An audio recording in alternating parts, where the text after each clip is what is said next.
My Father Teaches Me to Dream by Beatty, 1996. You want to know what work is? I'll tell you what work is. Work is work.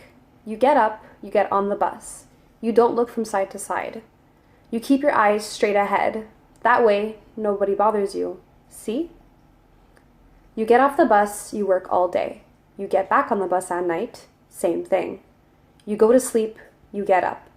You do the same thing again. Nothing more, nothing less. There's no handouts in this life. All this other stuff you're looking for, it ain't there. Work is work.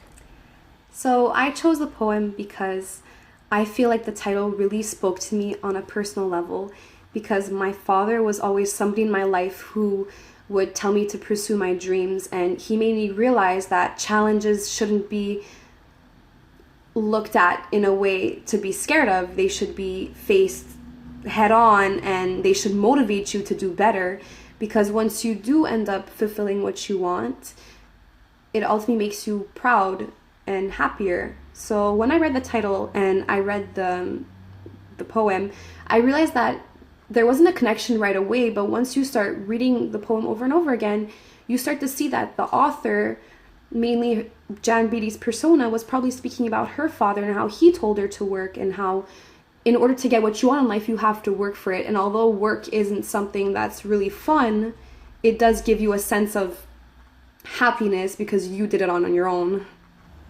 Perhaps the title refers to the father telling the author of this poem, Beatty, or maybe the persona of Beatty, about work and how to get anything in your life, you need to work. And in a way, maybe that taught her how to dream, how to tell herself that she would have a life. And maybe her father told her that the only way to have a good life is through work and work alone.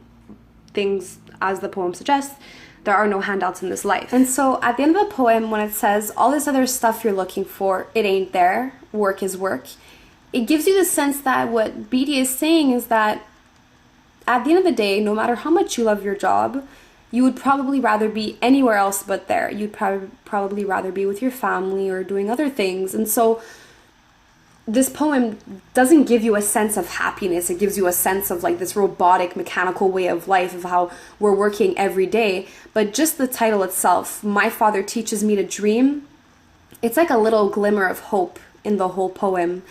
Even though the poem doesn't have this very happy feeling to it, the title gives you that sense that she has her father in her head.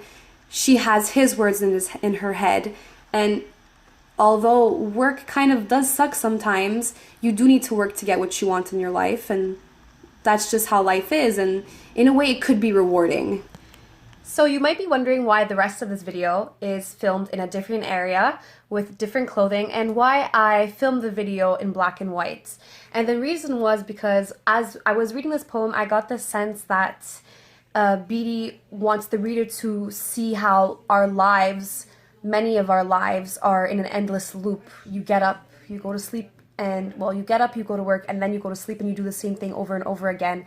And that can make you feel as if there's nothing really to do with your life except go to work. And that's why by changing my clothes, I'm kind of giving a contrast to that notion. I'm trying to make it seem as if, yes, we do the same things, but if you change just the littlest things in your life, it doesn't seem the same.